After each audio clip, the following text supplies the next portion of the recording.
just tired of seeing our people suffer in every facet of life. Our healing is generations overdue. But where can we turn to for healing? The most respected person in America is the black woman. The most unprotected person in America is the black woman. The most neglected person in America is the black woman. Sometimes we get too caught up in trying to correct people in public instead of doing it in private, right? Yeah. And that's also another, I don't mean not to cut you off. No, you're good. But like, that's another thing also I feel like is something that's an issue within the black community too, is we need to do that more. We need to correct each other more in private. Yeah. Because the white people do it. Mm-hmm. You see white people on the news all the time right now.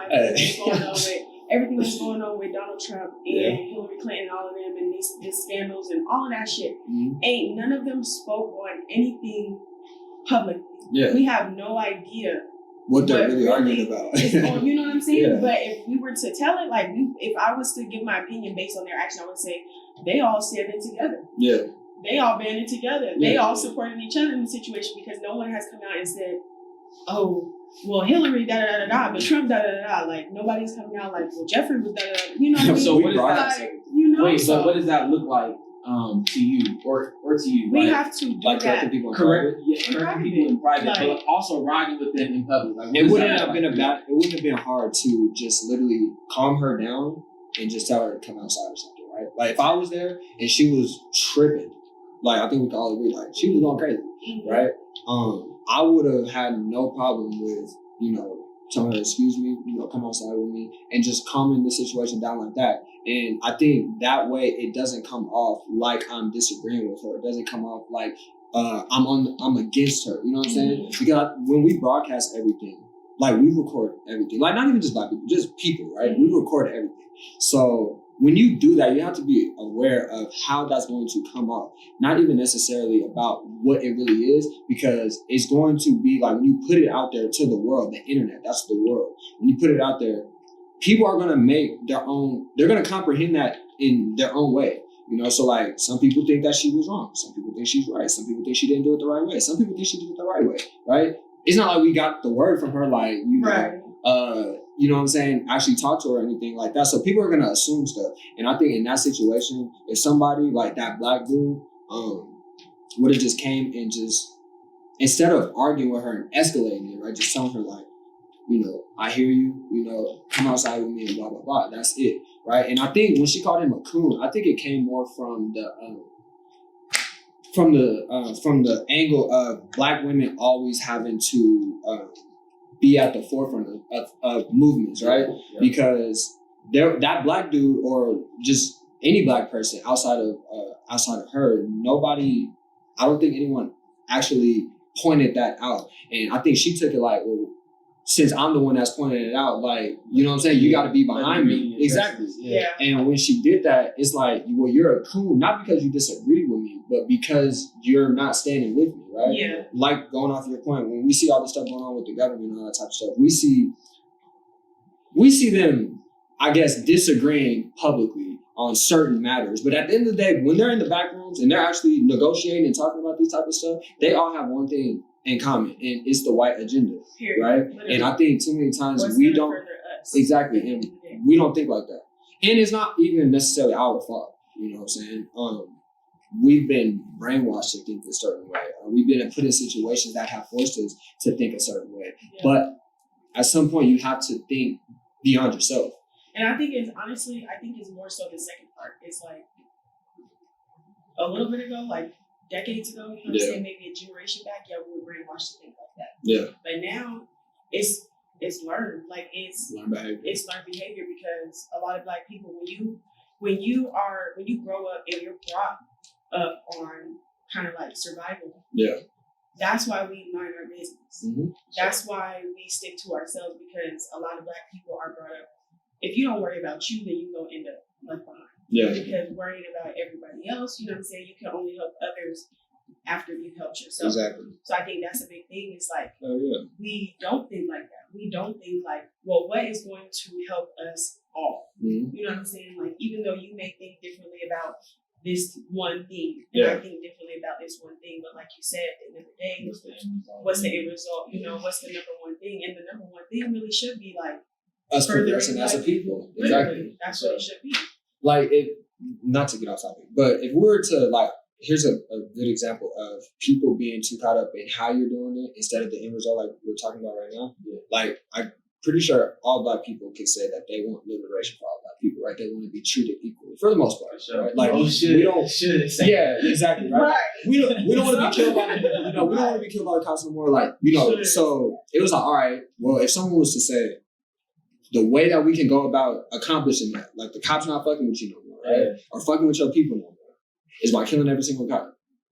We would be so divided on that strictly because of how we're gonna go about it. Now, me personally, I may not agree with that. Like, just going out here and raising hell, that may not be my cup of tea. But at the end of the day, if you told me that meant that we would get the end result would be we'd be straight, let's go. I'm right with you. Right. Let's go. Right. Just because at the end of the day, we're gonna get the outcome that we want. Yeah. And that's like, I don't know. Like, Do y'all feel like it's like, do y'all feel like that's like starting to come though with social media? Because I feel like sometimes you see like there's difference of opinion all throughout social media, but a lot of times, especially on really serious subjects like the police brutality or anything like that, most people I feel like are on board with the same agenda, but there's not like that one leader, you know what I'm saying, that we have in the community that everybody's gonna run behind. But see, having a leader, and that's how we got to where we are right now, because when they kill our leaders, right, it leaves us stuck. It leaves us stranded. Or it makes you look at like sports figures, you know what I'm saying? Yeah. Like LeBron, if y'all seen, what was it? his tweets? His tweets, I'm sick of this shit. You know what I'm saying? Yeah. Blah, blah, blah. It's like, all right, cool, we understand that. Yeah. But you're in a position of power. Like, you can kind of change something if you really want to. Yeah. You know what I'm saying? And that's not to say that he isn't changing certain things, but he could change more. But they look at it like, and I understand why they feel that way. It's like we can get in the rooms that regular Black people can't, right? Because not only does, race matter, but also class matters, right? So I got money. I'm LeBron James. I could get to these white folks or reach these white folks in a different way than you guys or, the Black leaders in your community necessarily can. And I think everybody has a role to play. So I'm not even necessarily against, like, a lot of people make a big deal out of them playing, like, resuming, right? After they said for 2 days, like, we're done. It was really like a day. Yeah. So a lot of people have a problem with that, but like I said, everyone has a role to play in this, as far as Black people go. And I definitely think that we can use a LeBron James or, celebrities or whatever the case is for particular things. But I think when things get problematic is when we start appointing them as leaders, because the same way that people would ask me, do I have a plan? Or, a regular person, like, do you have a plan on how we can go about this? I think that question can be posed to celebrities as well. And 9 times out of 10, they're probably not going to have a plan, right? Yeah. So that shit is just going back to the point is the how we do it instead of the end result tends to divide us in different ways.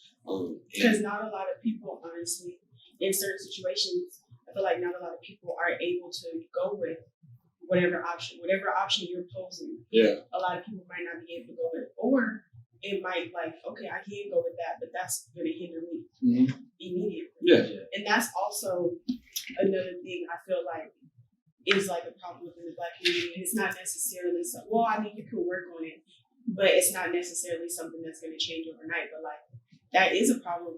To make like large changes, you have to first make small changes. Yes. And a lot of changes can't be made without kind of sacrifice, without directly affecting, how you live your day-to-day life, So like, for example, when we boycotted like the bus system type of thing. Yeah. That was something that you were going to, like, at the end of the day, you're going to see a result because that's money. You know what I'm saying?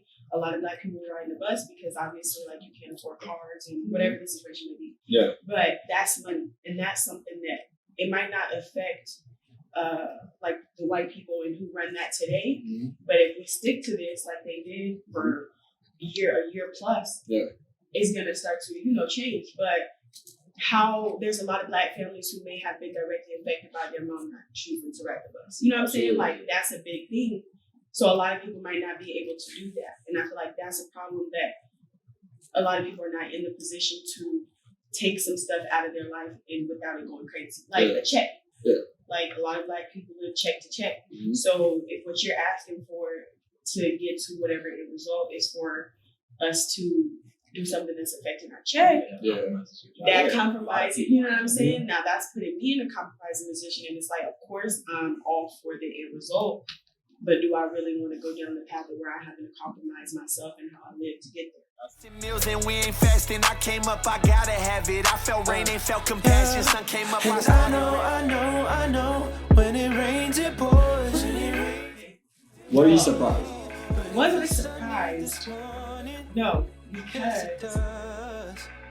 it happens. Like, a lot of women have experienced sexual assault or rape, or they've been in situations where they felt like sexually something happened. Like, if you don't want to put a name on it or whatever, or you don't view it as that, totally understand. But a woman has felt compromised sexually. A lot of women have. So was I surprised? No.